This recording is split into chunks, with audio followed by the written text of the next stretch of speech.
என்றென்றும் நிலவட்டுமாக என பிரார்த்தனை செய்தவனாக இந்த ஜும்ஆ பிரசங்கத்தை துவங்குகிறேன். அன்பிற்குரியவர்களே, இந்த ஜும்ஆ பிரசங்கத்தின் மூலமாக முதலில் பேசுகிற எனக்கும் பிறகு கேட்டுக்கொண்டிருக்கிற உங்களுக்குமான உபதேசமாக நாம் எடுத்துக்கொண்ட தலைப்பு மாற வேண்டிய மாற்றங்கள் என்கிற தலைப்பின் கீழே நம்மிடத்திலே எந்த அடிப்படையான மாற்றங்கள் தேவைப்படுகிறது, எந்த அடிப்படையான மாற்றங்களை நாம் மாற்ற வேண்டியிருக்கிறது என்கிற சில விஷயங்களை உங்களுக்கு மத்தியில் நான் பகிர்ந்து கொள்ள கடமைப்பட்டிருக்கிறேன். அன்பார்ந்தவர்களே, இன்றைக்கு மனிதனை மரணம் துரத்தி கொண்டே இருக்கிறது. எந்த ஒரு தொலைக்காட்சி எடுத்து பார்த்தாலும், எந்த ஒரு சேனலை பார்த்தாலும், எல்லா செய்திகளிலும் மரணத்தினுடைய ஓலங்கள் நம்முடைய காதுகளிலே ஒலித்து கொண்டிருக்கிறது.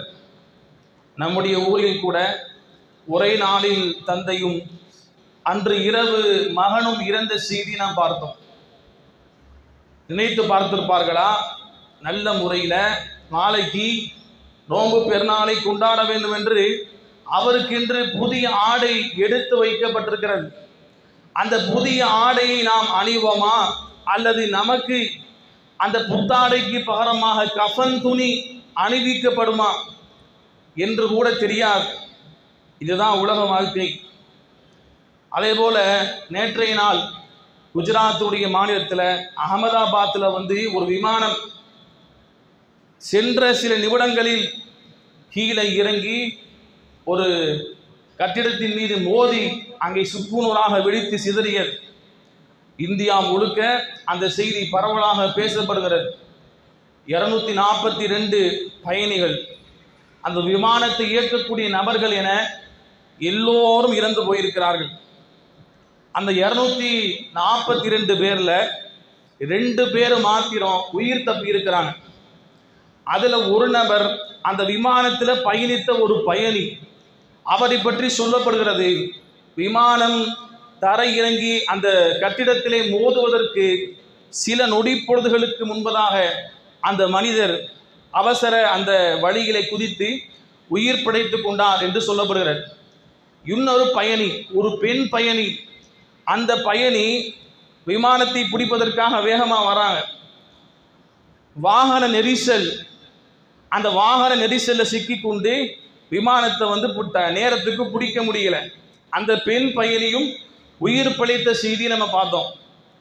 அல்லாஹ் சொல்றான், அஸா அன் தக்ரஹு ஷைஅன் வ ஹுவ கைருல் லக்கும் வ அஸா அன் துஹிப்பு ஷைஅன் வ ஹுவ ஷர்ருல் லக்கும். அதாவது நீங்கள் ஒன்றை வெறுக்கக்கூடும், அது உங்களுக்கு நலவாக இருக்கும் என்று அல்லாஹ் சொல்றான். அப்ப அந்த பெண் பயணி வாகன நெரிசல்ல சிக்கி கொண்டாங்க. விமானத்தை நேரத்துக்கு பிடிக்க முடியல. அதை வெறுத்திருப்பாங்களா இல்லையா? எவ்வளவு மன உளைச்சலுக்கு ஆளாயிருப்பாங்க. ஆனா அல்லாஹ் ரப்புல் ஆலமீன், நீங்கள் ஒன்றை வெறுக்கக்கூடும், அதிலே அவன் நலவை வைத்திருப்பான் என்று அல்லாஹ் சொல்றான். அதே போல விமானத்தை உரிய நேரத்திலே அங்கே பிடித்து விமானத்தில் ஏறி அமர்ந்திருக்கக்கூடிய மக்கள் எல்லாம் சந்தோஷமாக வீடியோ போடுறாங்க, சந்தோஷமாக செல்ஃபி எடுத்து போடுறாங்க. கூட்டு குடும்பமாக சென்றவர்கள், 3 குழந்தைகளும் தாய் தந்தையும் சந்தோஷமாக இருக்கிறாங்க. அவங்க என்ன கருதுனாங்க, நாங்க அந்த உரிய இடத்துக்கு போய் சேர்ந்துருவோம் என்று அதை நலவாக கருதினார்கள். ஆனால் அது எப்படி மாறியது? வாசா அன் துஹிப்பு ஷைஅன் ஃப ஹுவ ஷர்ருல் லக்கும். நீங்கள் ஒன்றை விரும்பக்கூடும், ஆனால் அது உங்களுக்கு கெடுதியாக தீங்காக இருக்கும் என்று அல்லாஹ் சொல்றான். அப்ப அன்பார்ந்தவர்களே, எல்லாமே அல்லாஹ்வுடைய கையில் இருக்கிறது. எந்த நேரத்தில் எப்படி எதை மாற்ற வேண்டும் என்கிற அனைத்து உரிமையும் ஆற்றலும் அல்லாஹ்வுடைய கையிலே இருக்கிறது.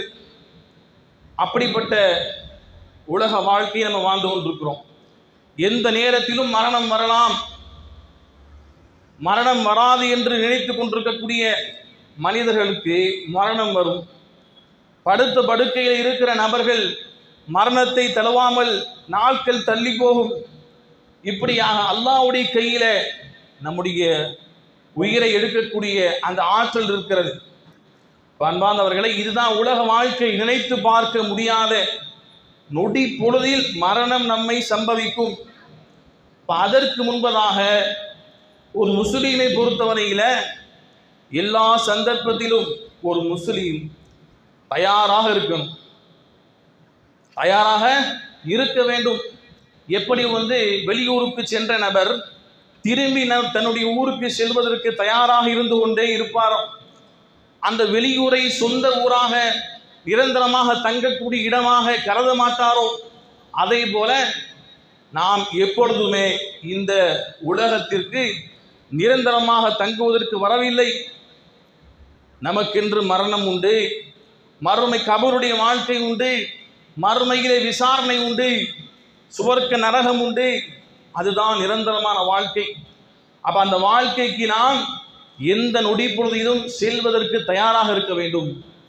அதற்கு முன்பதாக நம்மிடம் கட்டாயமாக மாற்றப்பட வேண்டிய அந்த மாற்றங்களை நம்முடைய வாழ்க்கையிலே நாம் மாற்றிக்கொண்டு அல்லாஹ்விற்கு பிடித்த அடியார்களாக இந்த உலகத்திலே நாம் வாழ வேண்டும்.